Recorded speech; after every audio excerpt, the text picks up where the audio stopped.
Okay, so welcome to what is possibly the weirdest talk you'll be at today. I've seen some of the others, but this one I know at least is somewhat strange. On the topic of existential game design. So, with that, so first off, we've all laughed at this slide already, but hi, I'm Andy. This is me when I knocked all my teeth out on my dirt bike and spent the rest of the summer recuperating playing Atari. And I introduced myself with this picture, not because I think I'm particularly cute, but just because it's illustrative of the fact that I have always had games in my life. So I'm one of the first generations that always had video games at home, right? And there was never a moment that games weren't a pervasive part of the culture that I was engaged with. And I also make things. That is me making one of my very early games, which was cartridge modding a game for a Texas Instruments platform that I can't remember the name of. And I've made a bunch of other stuff since then, obviously. And we're going to talk today about some of the things that I'm making right now and some of the things that other people have made and what that kind of may all have to do with each other and how to design for existential transformation, if we can even do that in games. So that's the idea. So before I get started, it's always sort of a nice thing to thank the people that pay for your work. So these are the people that pay for mine. And this work is also a collaborative effort between myself and one of my good friends, Doris, who's at Uppsala University in Sweden. And together we're engaged on something called the Transformative Play Initiative, which is a bunch of work inside of this space. And I'm also a professor at the HIT Lab at the University of Canterbury, and I'm a professor at American University and run their game lab. And that makes my life ridiculously complicated, and COVID has made it like even worse. So I'm in 2 countries at once, only I am not, because you can't be. So, and this work is supported by AIGI and by Canterbury and such. All right, so here's some things I've made in the past, and this sets the stage for the kinds of things that I want to talk about now. So the game on the bottom was one of the first games I made when I had the opportunity to run a game studio for a little while. And it's a game called Splatter Shmup, splatter being the thing that happens to paint if you drop it, and shmup being a contractualized form of shoot 'em up from 1980s slang arcade. And what you do is you play a video game, and everywhere you go in the video game, it leaves a little trail of paint. And then you make a painting like the thing over on the right by playing a video game. Because I wanted to teach people about gestural abstraction and about my love of Jackson Pollock art and all this kind of stuff, right? And I was like, how do I make a gamer relate to this, right? And I was like, I will give them a game to play, and then they will make a painting, and then we will not be confused when I say things like space and line and form, and they'll be like, oh yeah, I get it. It's kind of like where you go, and it leads you through the thing, and you're like, yes, because you've already done it. I will come back to this theme again and again. And then I made a game about faculty politics called Hack, Slash, and Backstab. It's not a particularly well-reviewed game, mostly because people that play it get angry with one another, which was actually the design, right? So it was a design success, a player failure, and I sort of like that juxtaposition. Because what you do is it's a game where you have to collaborate as a team, but you're rewarded individually, which happens a lot in corporate America. And so basically there's a moment in the game where it's in your best interest to turn around and stab the other person in the back and run for the goal. Yay, it's friendly, right? And then the third game I made, I'll talk about later. It's a game called Fragile Equilibrium. And so these games are partly for entertainment, but they're also partly about something that is not entertainment, be it art education, be it social commentary on, broken systems. Fragile Equilibrium is a game about depression and anxiety, sort of. And so there's this serious component in addition to this play component. I sort of hate the term serious game, but for lack of a more formalized, better one, we'll just roll with it. So this always sticks me in a space, at least in the States, where folks talk about games for change or potentially games for health, games for X, right? Where X is entertainment plus something else. And if you're in that space, you often get pigeonholed into this. So this is the transformational framework that everybody uses to evaluate whether or not you're successful in making a game for change, right? And it goes something like this. We have some idea that we would like to change the player, and so we're going to make a game to change them in particular ways, and then try to evaluate whether or not that change transfers to real life and whether or not that change lasts, right? So amorphous, generic player, think of like a blank chess piece, right?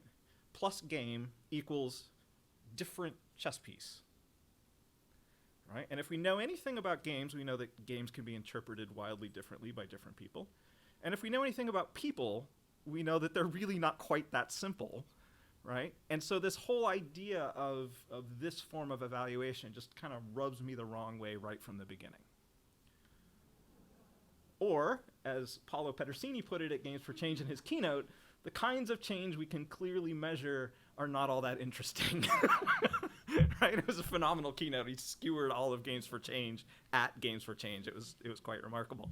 And so you find this a lot in, like, somebody will say, like, well, can't we, like, make a game that will make you, like, better at maths, right? And you're like, okay. And then you make a game and people skill drill and whatever, and they do better on their math tests, and people are like, see, it worked. Now they understand math. And you're like, no, they understand how to take a math test because you skilled on it for a long time. Do they really understand math?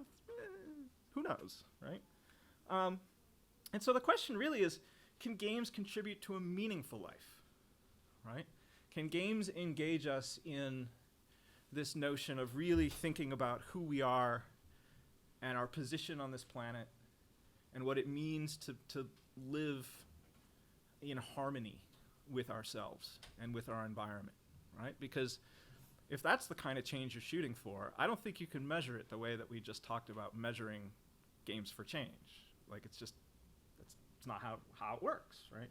And this is a shot from Journey from Robin Hunicke and that game company. And there's a really famous article about this game because this game was played by a man and his daughter he had just been diagnosed with cancer and had very few weeks to live. And they played this game as their final sort of coming together and finding peace through that process and learning to have some acceptance around all of that. And it was a very moving thing, and it's you can find it online. Just Google, Journey game cancer story. But it's, it was a profound shift for these people that played this game. And when we talk about Games for Change, how can we begin to try to do that reliably and with more scale than what this one person experienced with their parent? So Doris and I turned to existential humanistic psychotherapy. I'm sure everyone in the room knows all about it. And what's interesting about it is that it's a form of psychotherapy that differs from a lot of the way that we think about clinical psychology, in that it rejects the idea of mental illness and focuses on creating a sense of true self and deep connection. The words here are really important. It replaces patient with client, right? And so the idea is not that there's something wrong with you that we need to fix. It's that you are you, right? And if we expose you to certain things, certain themes, certain engagements, certain practices, then maybe you'll think about yourself a little differently and possibly change your own behavior. Right? The client is met where they are, not with assumptions about who they are supposed to be. Right? So it's a very different sort of ordering of how we think about that. And so some notes for game design is don't try to change the player and don't assume that the player needs fixing, and aim to provide a possibility space to explore and to contemplate the game's existential themes and to see what resonates with players out of their own accord, right? And I'm going to go into a little bit of detail on some of that. So first off, all right, when I say existential themes, everybody probably has their own definition of what they think that means. When I refer to it, we're talking about Yalom's existential givens, right? So that life is finite, there is no universal truth, We make our own truths for ourselves. We are ultimately alone, right? Like really happy, lovely, free-form stuff, right? So, right? And you know, each of us will die. Each of us will die alone. Blah blah blah, right? Like, okay, so you know, how do we make sense of that? How do we come to grips with that? How do we engage with that as both individuals and societies? And one of the first ways that people started doing this, of course, was myth, right? So when we think about myth and its role, right, we think about, oh, right, like myths are our collective stories about how the world works and our place in it and so forth. And they're culturally universal to a large degree. And when games engage with myth, it's a way to sort of hijack somebody into already knowing what's going on and already knowing what to expect and already having some sense of belonging in these spaces, even before they've really understood exactly where they are and what they're doing in the game. And they work through resonance, right? Myths don't often come out and beat you over the head and say, you, mortal, this is what it means to be mortal, right? And so on, right? It's something's happening in the story and that resonates with you, and then you go away and you think about it, right? And that it sticks with you, and you start to bring it into your own experiences in your own life and think about, well, what was happening in that story, and how does that apply to who I am and to what I'm going through right now, right? And anybody that's going through like traumatic life experience, like, I don't know, say like maybe a global pandemic or something, you know, probably has some pieces of media that they've engaged with that they're like, wait a minute, this has resonance to like all the other things that I'm stressed out about and that I'm dealing with and that I'm like, and so on. And so this whole notion of resonance is a key component of some of this work. Ritual is enacted myth. Ritual is what happens when we invite people in, right, to take action within a given myth. Right? And so this notion of performative ritual, right? And Jodorowsky did this thing with his so-called poetic acts where he would work with patients. And one of the examples is that he had a patient that was essentially suicidal and was working with them and basically said, like, no, you know what? Like, the only thing left for you to do really is die. And so they performed a ritual of death. They buried him in the sand. They dug him up. They gave him a new name with new business cards and all this kind of stuff, right? And the notion was not that, you know, anyone was fooled that he actually died or anything like that. The notion was to go through that process, right? And to envision yourself as having died and been reborn into someone else, right? To change frame, to begin to reflect on, well, who could I be, right? To draw someone forward into a different way of thinking through a very performative act, right? Which is what often happens in ritual. And when we think about game mechanics as symbolic enactments of inner processes, if we can align a game where the thing you do in the game, right, is the actual thing that we want somebody to think about in real life, right, then there becomes this notion of using game mechanics to bring somebody into a space where they're now poised to sort of recontextualize or re-envision their own place in the world. Right? And the third idea that gets there is this notion of experiential games, right? This what you play is what you get. So I talked about that painting game, and the notion of that painting game is really, right?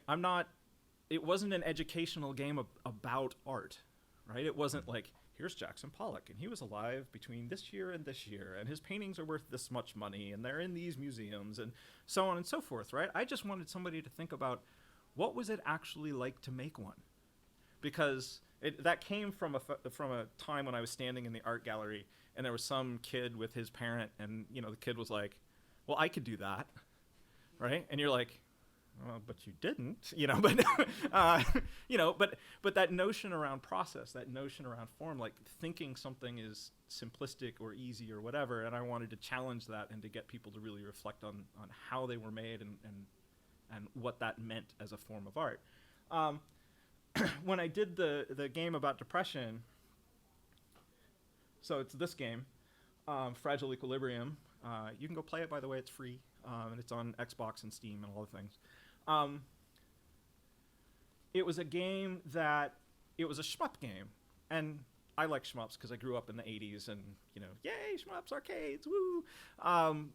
But it was also a way for me to, like, nostalgically deal with a bunch of things that I was going through, and also to try to express the feeling of what a lot of people describe in dealing with depression and anxiety. So the way you play the game is the stuff comes at you from the right side of the screen, and you're on the left, and, you know, stuff comes at you and you try to shoot it all because that's what a shmup is. And anything that gets by you breaks off a portion of the screen, like you can see it kind of being eaten away over there. And if it breaks all the screen, then you have nowhere left to move. So you're kind of done. And you can turn around and fix the screen with your repair beam. But when you turn around and fix the screen, you can't shoot anything because you're now facing the wrong way, right?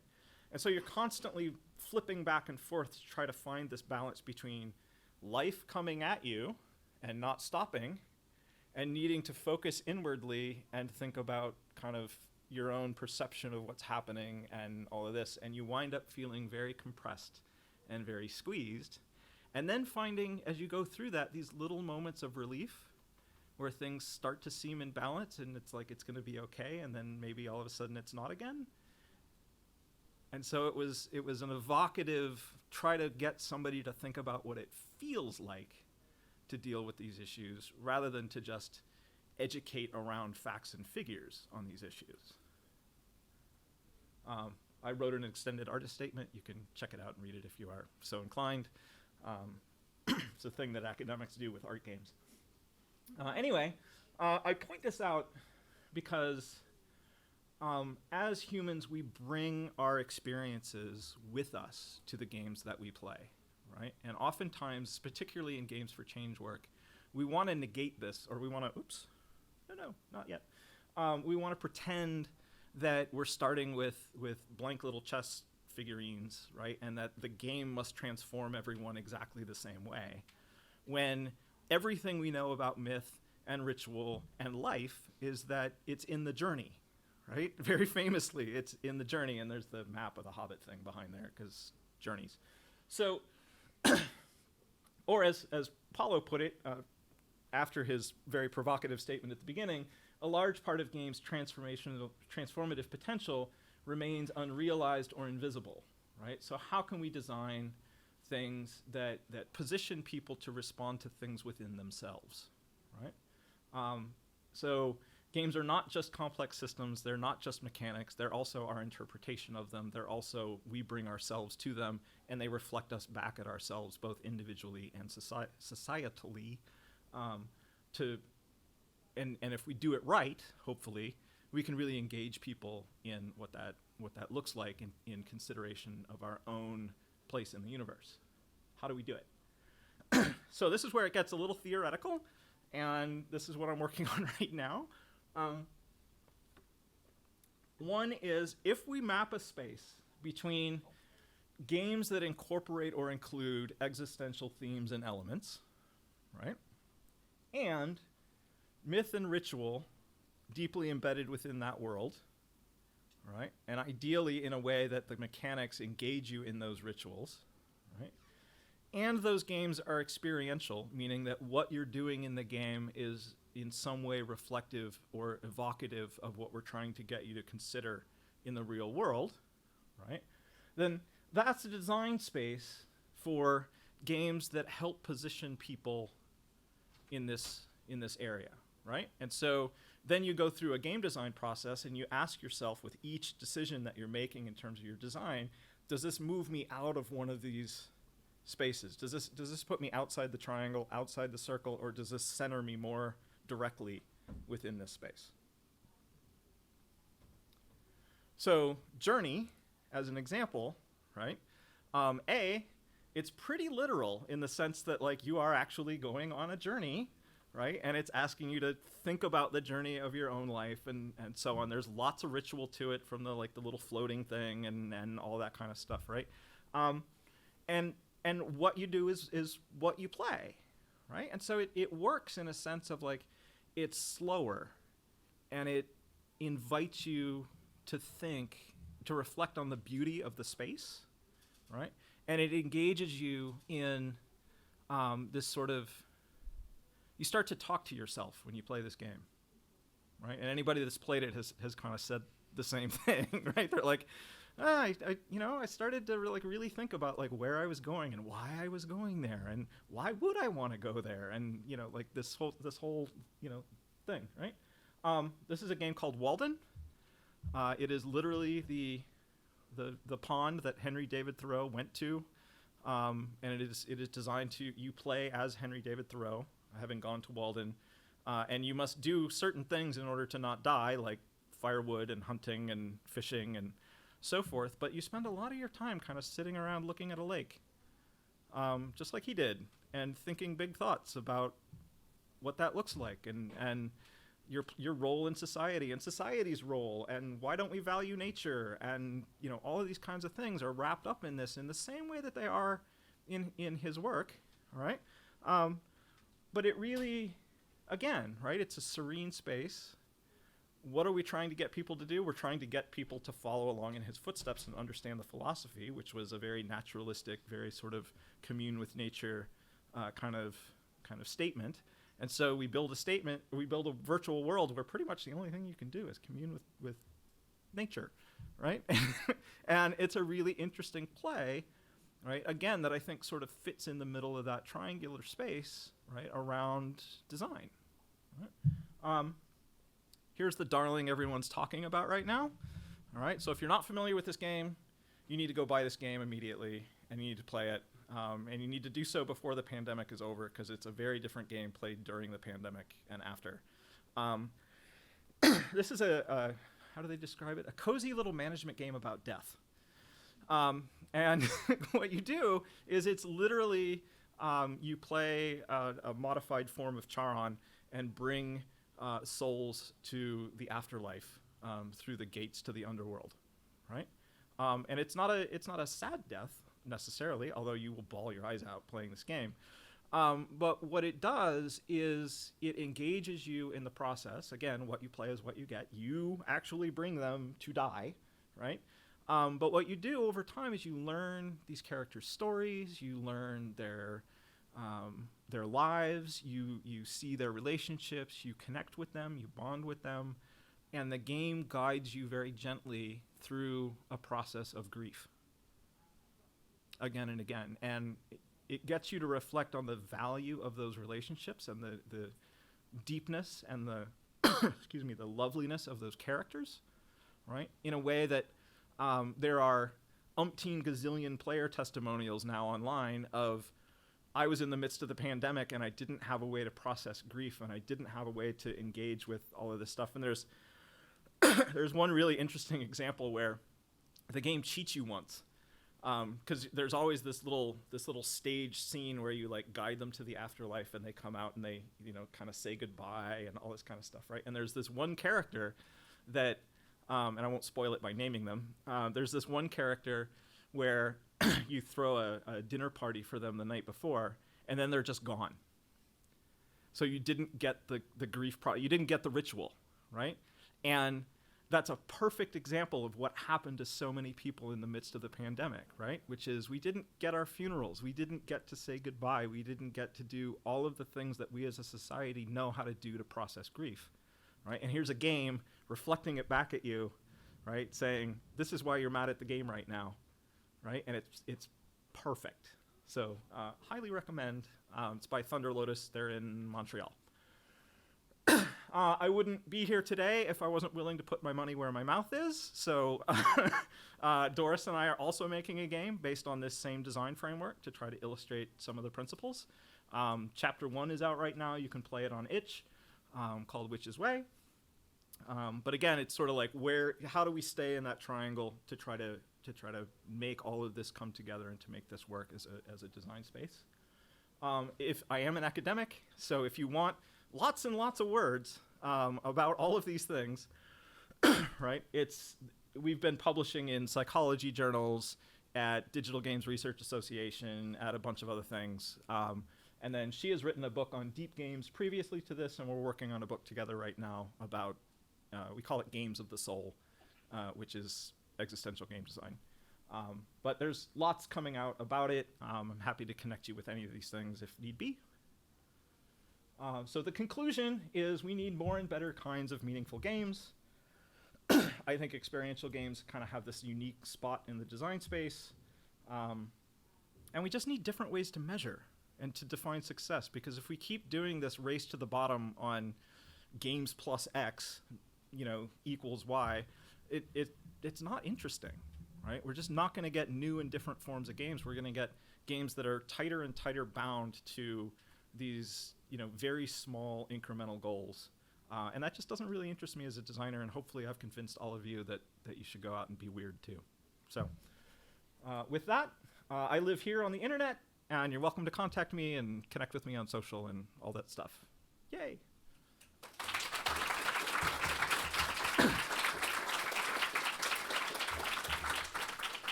Cool. And then I guess there's like 5 minutes for questions. Sure. Could you just give us the summary of your background? Do you have a psychology background as well as game design?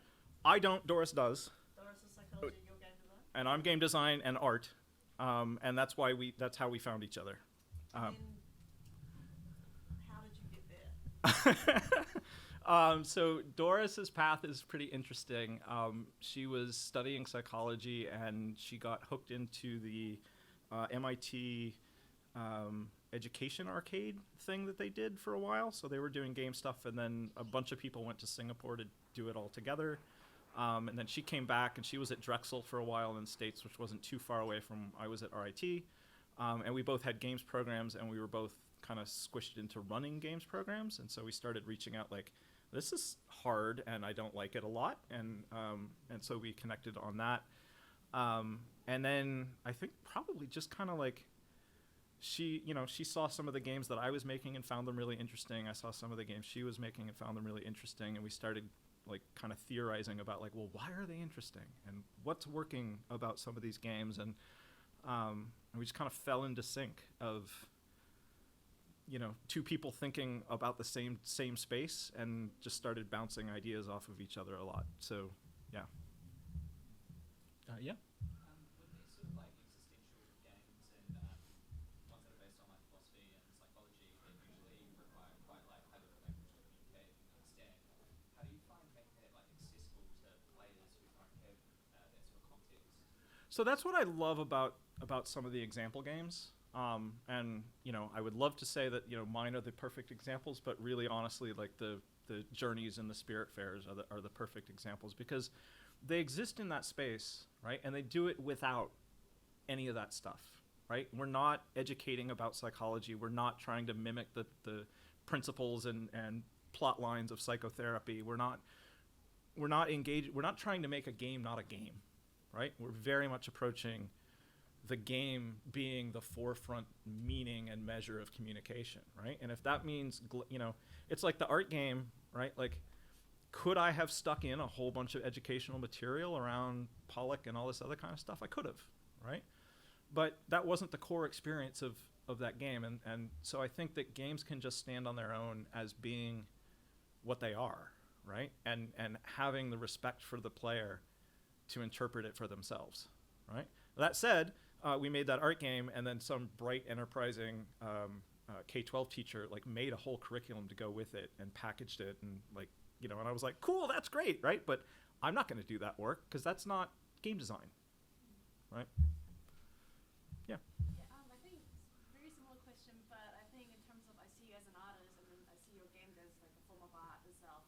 But from that perspective, how do you does the audience matter in terms of you creating these games? Like they all have their different artistic values, and everyone has different experiences. But then while you're creating it, does the audience matter in terms of making this art?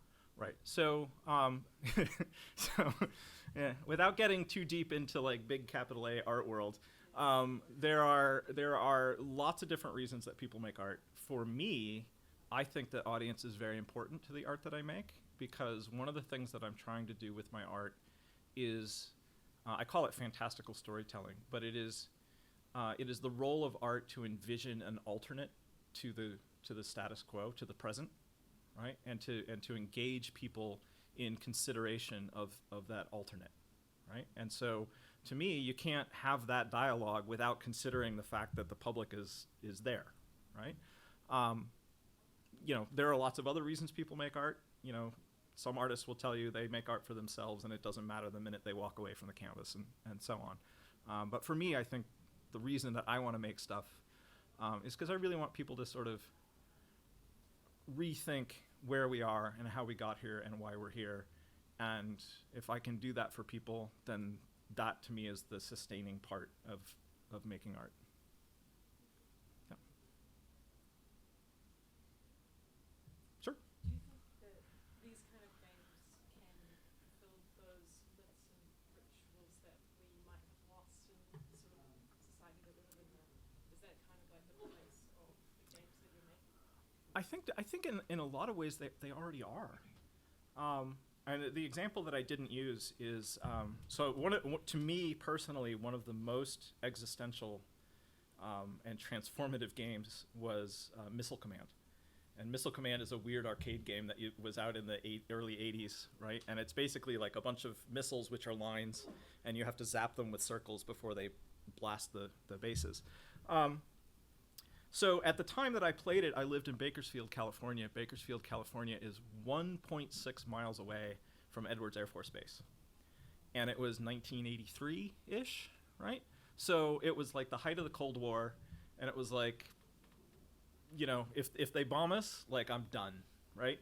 And I would go to school, and we would have nuclear fallout drills where they would ring a buzzer and you would have to get under your desk and they would go around and count the kids underneath the desks, right? And then they showed us a film strip of Hiroshima and I was like, I'm pretty sure the desk is not going to do anything. Like, I'm not that old, but I get it, right? Like, and I remember like just being morbidly afraid, like, all the time, right? Like waking up in the middle of the night, like, are we still here? Like, what's even going on? And I would go to the arcade and I would play Missile Command and I'm like, I have some agency, right? I have some ability to control this situation, even if it's all fake, right? For this little moment that I'm playing this game, I can control the outcome, right? And so for me, that's an example of bringing your story with you. And I think that games that allow us to do that and games that reflect that back at us societally have so much resonance that they become almost myths in and of themselves. Yeah. I've been told I have to chop it. We're at time. But feel free to ask me questions after. So thanks again.